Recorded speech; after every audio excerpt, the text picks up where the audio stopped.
all you literary legends and luminaries. I'm Julie and welcome to a holiday episode of Booksmart. Today's book might renew your holiday spirit, although it has little to do with the holidays.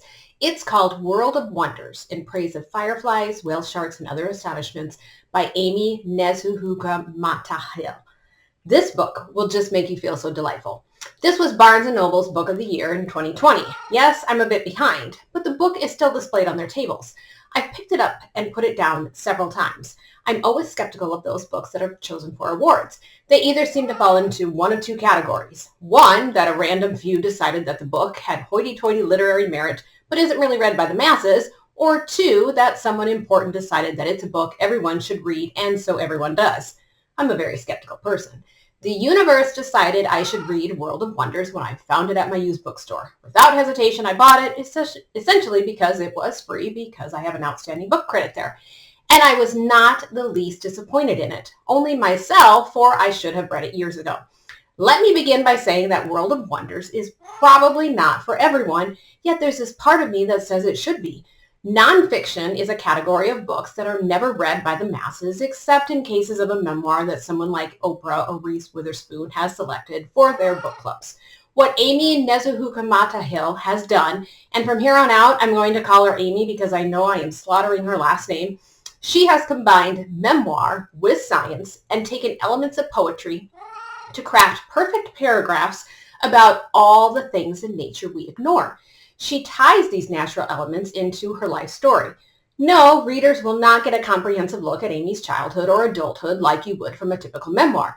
Instead, she's made such things as a firefly, dancing frog, an octopus, a dragon fruit, or a touch-me-not as the symbol of each chapter, and then magically ties it in with a scene or scenes from her life. Then wraps it all up with some sort of lesson, sometimes explicit or inferred, by the end of the short chapter. It was really rather lovely, an incredible, peaceful read, yet inspiring and full of stuff I didn't know. And you know me, I love when books teach me things. So first, let me read you the introductory paragraph to Amy's Firefly chapter. This one is an excellent example of the poetic descriptions she captures. And you can tell her background is poetry because, wow, it shows and it is delightful. When the first glimmer pop of firefly light appears on a summer night, I always want to call my mother just to say hello. The bibliography of the firefly is a tender and electric dress, a small flame sputtering in the ditches along a highway, and the elytra covering the hind wings of the firefly lift like a light leather, suppler than any other beetle's. In flight, it is like a loud laugh, the kind that only appears in summer, with the stink of meats sizzling somewhere down the street, and the mouths of neighborhood children stained with popsicle juice, and hinging open with the excitement of a ball game or tag. Can't you just feel that? The sticky popsicle juice, the smell of the grills, and those fireflies. World of Wonders is the perfect title for this book. Aimee showcases the magic that's in the world around us, like flamingos and ribbon eels, monarch butterflies, and whale sharks. How many of us stop and smell the roses? We don't, plain and simple. While you're learning that a comb jelly really isn't a jellyfish, and a narwhal's horn is actually a tooth, and a vampire squid discharges mucus, not ink, you read significant moments of Amy's life. As she's writing about corpse flowers, she tells us of her husband. When she writes about her favorite animal, the peacock, she relays a sad childhood school story. When she writes a touching story about her parents' gray cockatiel, she reminds us that hope is the thing with feathers. Aimee is of my generation, so I basked in all her 80s glory, the details and descriptions that I could relate to so well. I have to read you her tie-in to dragon fruit. And yes, 80s music and dragon fruit are comparable. And you can just see the colors pop, as well as all the pop music. The neon pink of a dragon fruit screams summertime, pop music, sunglasses balanced on the top of my head, weather too warm for socks. It means vintage MTV and stretchy spheres of bubblegum popped and snapped in the back rows of a school bus. It's electrocution. It's the shade of lipstick I was never allowed to wear, full of pearl powder and unpronounceable chemicals, the shade worn by Boy George, Whitney Houston, and various members of Duran Duran on the album covers I cherished most. Ah, she's just remarkable. I wish I could write like that. This was one of those books that as a teacher, I see so much classroom potential. In English classes, we use mentor text to help students become better writers. With a mentor text, a teacher selects a short piece, anything from a couple of sentences to a paragraph or two, and then has students emulate the piece. It might be a structure or a tone. Sometimes students follow the mentor text closely, and other times it's simply used as inspiration. World of Wonders as a whole could be used for a mentor text. Science is an area that I have no experience teaching, but I imagine it might be difficult to find creative books to read in science. Yet World of Wonders is a perfect science book. And I just have this sense that you can show adolescent readers to care about the nature around them through Aimee's book. You could also use World of Wonders in a geography or sociology class, and she brings up the places she lived and how she may or may not have fit in. There are just so many possibilities for this book in the classroom. I'm keeping it for mine, and you know how few books I keep. That speaks volumes as to what I thought of the book. If you're skeptical, like I was, about a book that won a ton of awards, let me read you one more part. This one is at the end of the book. It, too, is about fireflies. So Aimee opened with fireflies and then ends with them. And listen to this. It is powerful, and I really hope it makes you think. It is this way with wonder.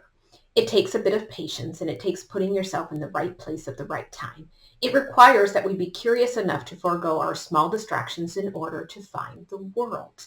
When I teach National Poetry Month visits in elementary schools, I sometimes talk about fireflies to conjure up memory and sensory details of the outdoors. Recently, however, 17 students in a class of 22, 17, keep that in mind, 17 out of 22, told me they had never seen a firefly. They thought I was kidding, simply inventing an insect.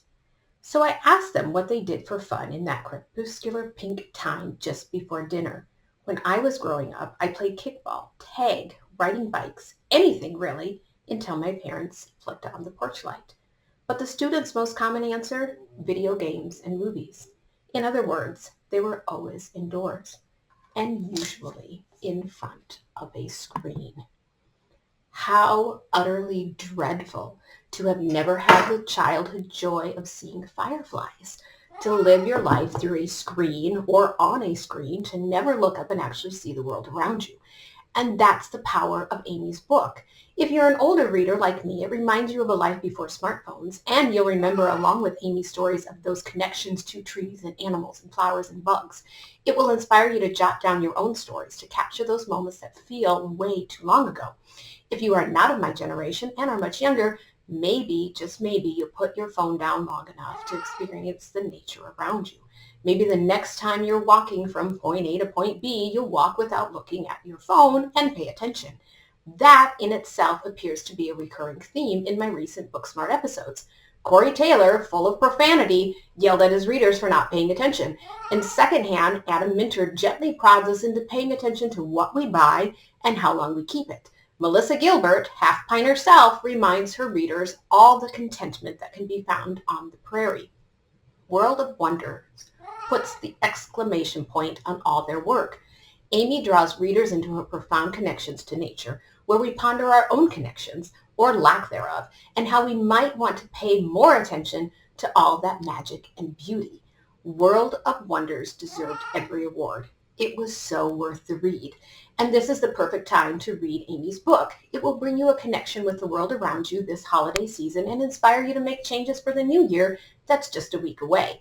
World of Wonders would make a perfect holiday gift for any reader. It might be one of those books that many won't buy on their own, but if given as a gift, maybe they will read it.